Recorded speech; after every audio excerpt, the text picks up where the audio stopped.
दुनिया भर में भारत का नाक कटवाना। Time for you to die. Pakistan के साथ सीज फायर हो जाना हिंदुस्तान की हार है। ने जब सीज फायर के लिए हिंदुस्तान को फोन मिलाया तो हमको वो डायलॉग याद आया, जिंदगी झंडबा। लगी कि यही तो मौका था जब भारत पीओके को ले सकता था। हम अमेरिका के कहने पे कर देते सीज फायर। ये इंडिया में आप YouTube चैनल और ट्विटर चैनल बंद करा सकते हो, लेकिन इंटरनेशनली लोग इसके बारे में बात कर रहे हैं। आपने उनकी सॉवरेनिटी को ब्रीच किया है, तो ये कहना साहब कि वो पाकिस्तान जो है वो रिटेलिएट कर रहा है, वो उधर से जवाबी हमला कर रहा है और हमारे मिलिट्री टारगेट्स को कर रहा है, तो वो तो होना ही था। प्रधानमंत्री मोदी के पास पीओके हमेशा वापस लाने के लिए मौका था। पहलगाम हिंसा के जो आतंकी थे, क्या वो पकड़े गए? आप में से मसूद हजर मारा गया? क्या आपने हाफिज सईद मार दिया? क्या दाऊद इब्राहिम मार दिया? क्या पाकिस्तान ने भारत के पूरे वेस्टर्न फ्रंट पर ड्रोन से हमला किया, चाहे जम्मू कश्मीर हो चाहे गुजरात, हर जगह ड्रोन का इस्तेमाल किया गया। Pakistan shoot down Indian fighter jets. ये सारी सीरियस सवाल हैं और इस पर डिस्कशन होना बहुत ज्यादा जरूरी है। लेकिन इस 5% कैसे नीचे गिर गए हैं और कैसे चेंगडो एयरक्राफ्ट कंपनी के शेयर प्राइसेस में भारी उछाल आई है, ये सारी चीजें रिपोर्ट हो रही हैं, फाइनेंशियल टाइम में रिपोर्ट हो रही है। तो सच्चाई ये है, इसमें कोई शक नहीं है, ये है कि जो 80 करोड़ लोग हैं हमारे 140 में से, उनको हम फ्री राशन देते हैं। तो अगर इतने लोग आपके इतने गरीब हैं कि बेचारे खाना नहीं खा सकते, तो आपकी फॉरेन पॉलिसी का पहला काम ये होना चाहिए कि किसी तरीके से हमें शांति मिले। भिखमंगे पाकिस्तान के पास इतने ड्रोन कहां से आए? क्या हम भारतवासी बिना पीओ के लिए इस युद्ध को रुकवाना चाहते थे? क्या हम ऐसा है तो हमने कितने यूएन डेजिग्नेटेड आतंकियों को मारा? हमारी कार्रवाइयों में उनकी क्या क्या नाम और पहचान है वो सरकार बताए। अब पाकिस्तान को अब ढंग से सेटल नहीं कर पाए तो ये सब फिर बाहर निकला है। मतलब मन कर रहा है कि अब बस ठीक है ना, कुल मिलाकर बात से और नहीं फिरा आ गई, ये तो खेला हो गया। जैसे कि हाइलाइट्स में आपने देख ही लिया है, आगे चल के डिटेल में मज़ीद वीडियो आपके साथ शेयर करेंगे। नरेंद्र मोदी ने पूरे भारत का मुंह काला करवा दिया है। नरेंद्र मोदी पाकिस्तान के सामने बिल्कुल नाकाम दिखाई दिए हैं। भारतीय मीडिया की एक बार फिर से चीखो पुकार शुरू हो चुकी है। भारतीय मीडिया का कहना है कि पाकिस्तान ने जो हमला भारत पे किया, उस हमले के बाद अब भारत और भारत के वज़ीर आज़म नरेंद्र मोदी इंतहाई कमज़ोर दिखाई दे रहे हैं। अगर आप इस तरह की वीडियोस देखना पसंद करते हैं तो हमारे चैनल को सब्सक्राइब करें। आइए चलते हैं मुकम्मल बातों पे हो जाते हैं वो फायर। अमेरिका के कहने पे कर देते सीज फायर। दुनिया भर में भारत का नाक कटवाना। दुनिया भर में भारत का नाक कटवाना। साहब छोड़ दो ना बेटी बहुओं को धमकाना। Pakistan don't go to war, but if they did go to war, it would probably be the most entertaining war of all time. Yeah, because the Indian soldiers would run out on the battlefield and they'd be like, "Time for you to die."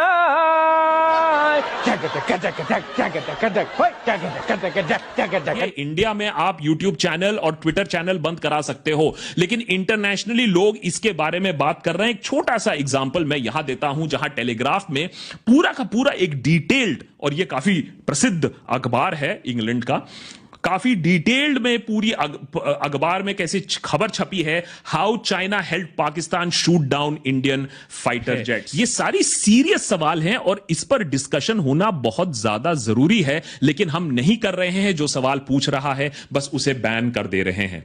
लेकिन हमारे ban करने से Dassault aviation के share price 5% कैसे नीचे गिर गए हैं और कैसे चेंगडो एयरक्राफ्ट कंपनी के शेयर प्राइसेस में भारी उछाल आई है, ये सारी चीजें रिपोर्ट हो रही हैं, फाइनेंशियल टाइम में रिपोर्ट हो रही हैं। No better advertisement than a real combat situation, said Yun Shan, specialist in Chinese military affairs. आपके और मेरे चीजों को डिनाई करने से सत्य नहीं बदलेगा, नैरेटिव नहीं बदलेगा, प्रोपेगेंडा नहीं बदलेगा। और यह चीज तो बिल्कुल सर्टेन है कि हम डिस्पाइट द फैक्ट दैट हमारे पास ऐसी सरकार है जिसको अच्छी तरीके से नैरेटिव बिल्डिंग आती है। अस्सलाम वालेकुम दोस्तों, मोदी तो है ही बेवकूफ। आपने उनकी सॉवरेनिटी को ब्रीच किया है, तो ये कहना साहब कि वो पाकिस्तान जो है वो रिटेलिएट कर रहा है, वो उधर से जवाबी हमला कर रहा है और हमारे मिलिट्री टारगेट्स को कर रहा है, तो वो तो होना ही था।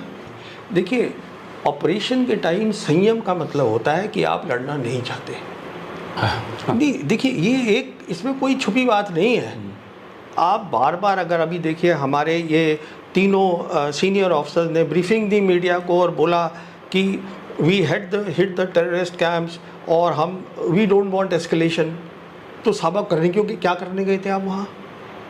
आपको एस्केलेशन के लिए तो तैयार रहना ही पड़ेगा ना, क्योंकि वो तो उसने मार दिया मिलिट्री टारगेट्स के। NSA हैं डोवल साहब, उन्होंने इसको फ़ोन किया, उसको फ़ोन किया, सेक्रेटरी रूबियो को फ़ोन किया। तो सच्चाई ये है, इसमें कोई शक नहीं है कि अमेरिका ने एक इम्पॉर्टेंट रोल प्ले किया है इसको पॉज लाने में, ऑपरेशन सिंदूर को। इसमें कोई शक नहीं है और उसका रीज़न बहुत सिंपल है कि हमारे रिश्ते जो हैं मोदी सरकार के अमेरिका के साथ बहुत अच्छे हैं और हम उनको कभी ना कुछ करते ही नहीं है।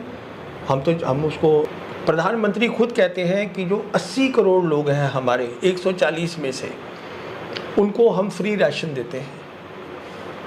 तो अगर इतने लोग आपके इतने गरीब हैं कि बेचारे खाना नहीं खा सकते, तो आपकी फॉरेन पॉलिसी का पहला काम ये होना चाहिए कि किसी तरीके से हमें शांति मिले इस पूरे रीजन के अंदर, जिससे हम तरक्की कर सके, अपनी डेवलप कर सके। देखिए, शांति, peace and development they go together.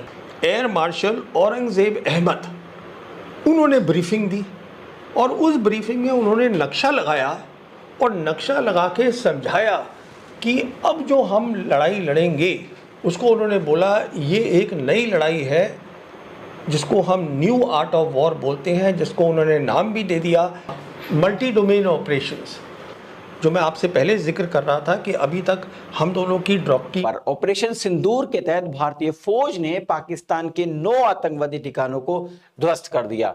इसके जवाब में पाकिस्तान ने भारत के पूरे वेस्टर्न फ्रंट पर ड्रोन से हमला किया। चाहे जम्मू कश्मीर हो चाहे गुजरात, हर जगह ड्रोन का इस्तेमाल किया गया। अब भिखमंगे पाकिस्तान के पास इतने ड्रोन कहां से आए? तो भारतीय फौज ने इसकी जांच करी और पाया कि ये ड्रोन तुर्की ने पाकिस्तान को दिए थे भारत पर अटैक करने के लिए।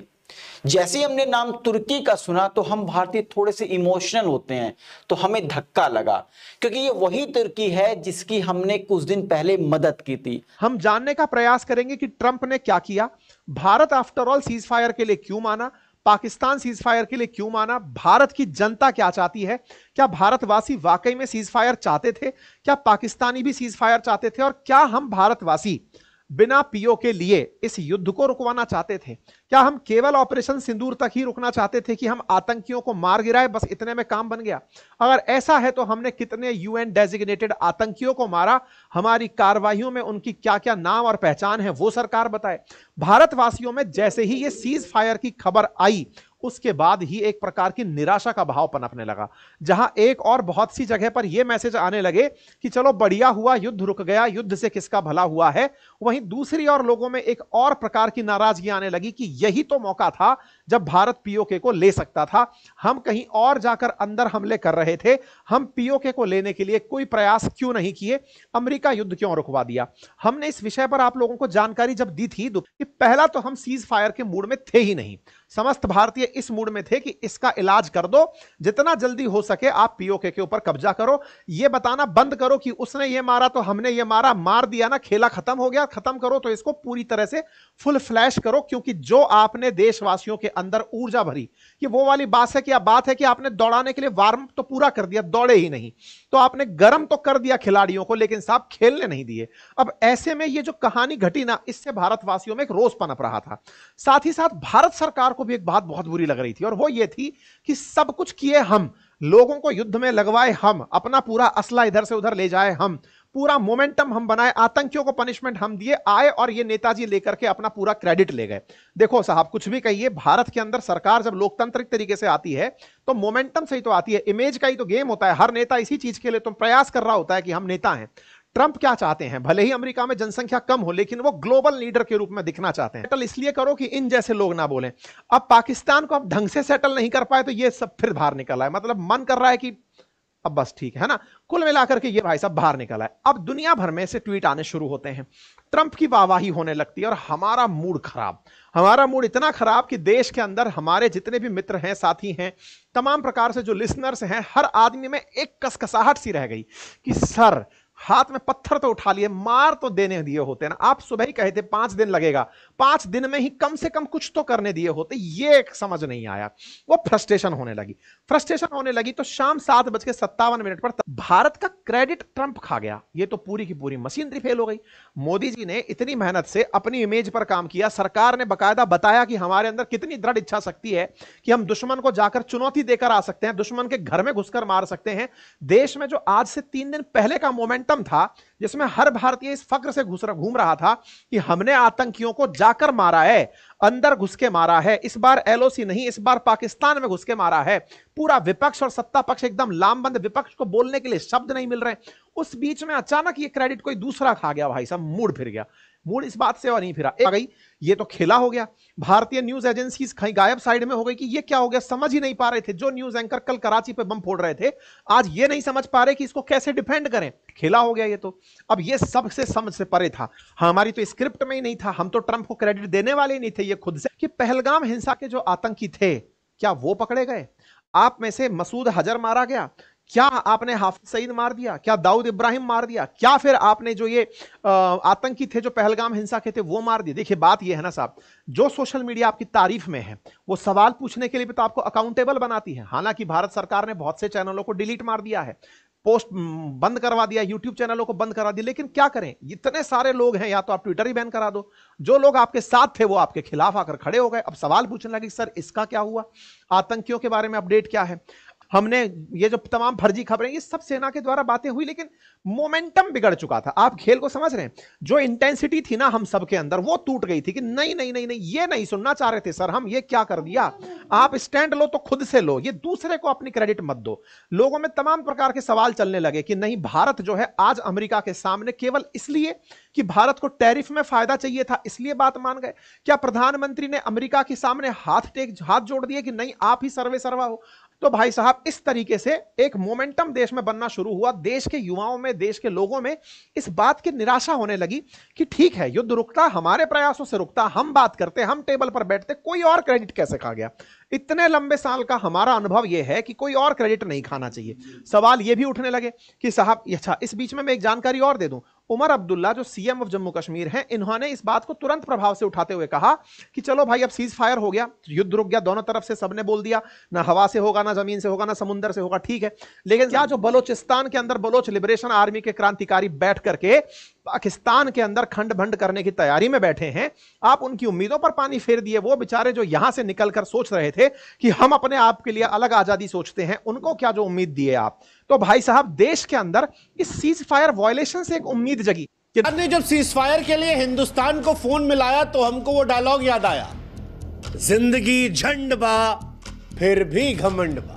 प्रधानमंत्री मोदी के पास पीओके हमेशा वापस लाने के लिए मौका था। क्या जब पूरा देश लंबी शांति के लिए इस बार युद्ध को स्वीकार कर चुका था और यह मान चुका था कि पाकिस्तान पर इस बार अंतिम प्रहार करिए, ऐसा प्रहार कीजिए कि पाकिस्तान टूट जाए, तो क्या हमने फिर 47 वाली गलती अपना दी? पाकिस्तान के साथ सीज फायर हो जाना हिंदुस्तान की हार है कि ये सीज फायर जो है वो हमारे लिए ठीक नहीं था, हमको कुछ और बड़ा कर देना चाहिए था। तो ये थी आज की वीडियो। अगर आप इसी तरह की वीडियोस देखना और सुनना पसंद करते हैं तो ज़ैड क्रिकेट को सब्सक्राइब कर दें, बेल आइकन पर क्लिक कर दें। अगली वीडियो में मुलाकात होगी, तब तक के लिए अल्लाह हाफ़िज़। पाकिस्तान जिंदाबाद।